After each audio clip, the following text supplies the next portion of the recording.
descendants of, we're all ultimately coming out of Africa as humans.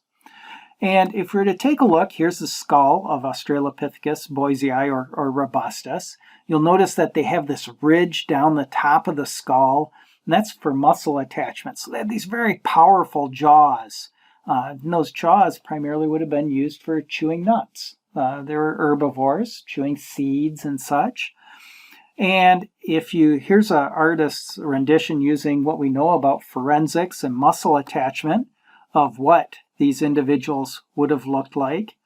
What's also really outstanding about these individuals is that they would have stood somewhere between around 8 feet in height. And and they were bipedal, so they were walking on 2 legs. And not to cause you to get any thoughts of this, but if you wanted to imagine what they would look like, picture in your mind how you might imagine Bigfoot. So I'm not saying that Bigfoot is still surviving members of Australopithecus boisei. Don't go down that road. But that's how they would have appeared back in the day, and they went extinct. Whether this was due to changes in the environment, or maybe our ancestors, as they developed more advanced tools and with use of the brain, they wiped them out, used them as a food source. We don't know that at this time. So, but they went extinct. And they did so millions of years ago. You can take a look here. About almost a million years ago is when they went extinct. Now, as we move on with our lineage, some of our lineage changed. Actually, if we consider our lineage, some of the major advances in our lineage was the working of stone tools. And if you go back 20, 30 years ago, one of the hallmarks of being human, unique characteristics, was the use of tools. We know now that that is not a unique characteristic to humans anymore, and that many animals use tools. Octopus use tools, crows use tools, chimpanzees use tools, dolphins use tools. But our ancestors were one of the early groups, were able to use tools. And then the thing that really played a major role in driving our evolution was the ability to use fire.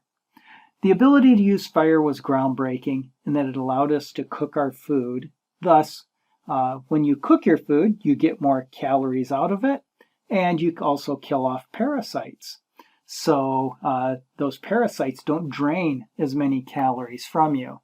Those calories, those extra calories in the diet, were then put towards developing a larger brain. Having a larger brain was a greater advantage because within the groups of humans, that allowed you to be more successful on a social level.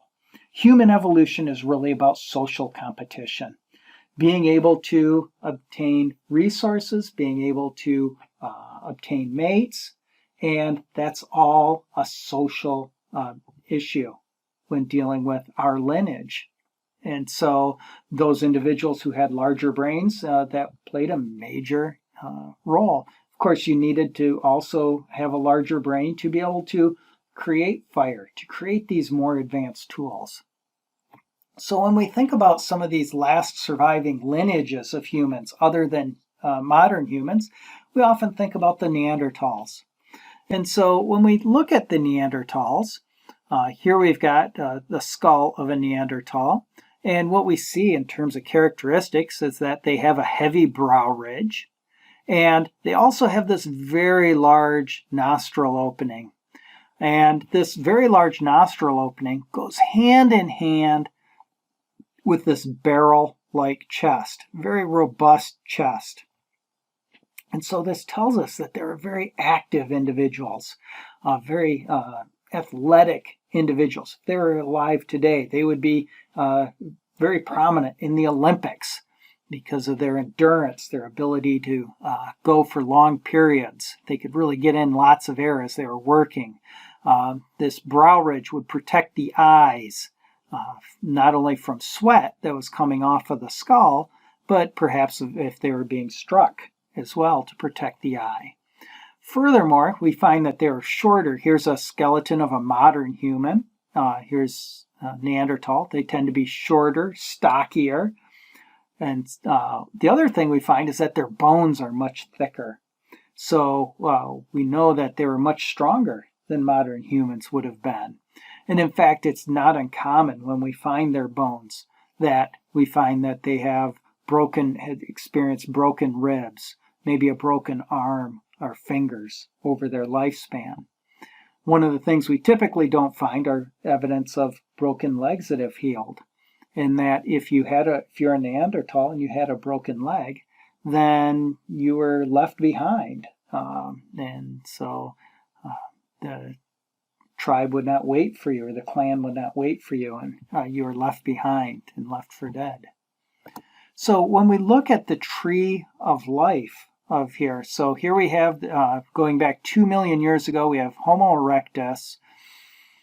And as that's moving on, Homo erectus really, as we're taking a look at, actually persisted until fairly recently in relative terms. So about 250,000 years ago, they were still around. We get several lineages about almost 500,000 years ago, less than 500,000 years ago. You have the Neanderthals. You have Homo sapiens. Those are those two lineages.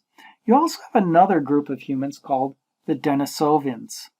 Now, as we look at this, you see that these link back in, and that there is instances that we can actually recover DNA from the Neanderthal teeth that are left behind. And these individuals that are Denisovans, we can recover DNA from their teeth and recognize that they're unique populations. And we can see as we look at modern humans that, especially if your ancestry comes from Europe, you probably have some Neanderthal DNA in you. It may be several percentage points of your DNA comes from that Neanderthal ancestry. And as we see that some of the genes that we inherited from our Neanderthal ancestors convey certain characteristics that we experience with today, if that is your lineage.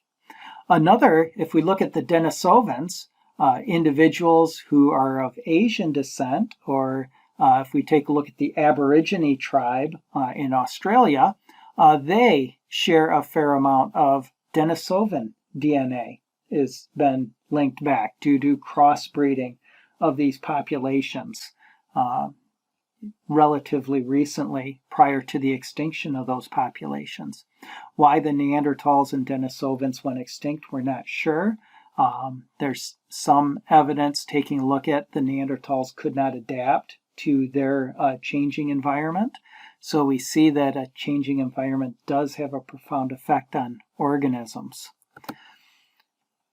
So this leads us to another major question: are humans still evolving? And the answer is definitely yes. If we take a look at the human population in North America, we find that overall, over the last several hundred years, we've actually been getting taller. And you might think, well, maybe that's due to nutrition, but actually we can trace this quite well just due to basic genetics. And that we find that men who are taller, on average, father more children than men who aren't as tall. So, if you have a taller person having more children than somebody who's not as tall, those genes for being tall are being passed on more frequently than those genes for not being as tall, leading to a taller population. And we can ask, well, why is this happening? And I like to jokingly chide the ladies in the class, and that it's really about mate selection.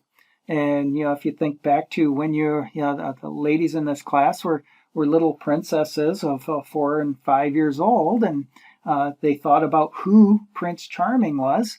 What were those characteristics for Prince Charming?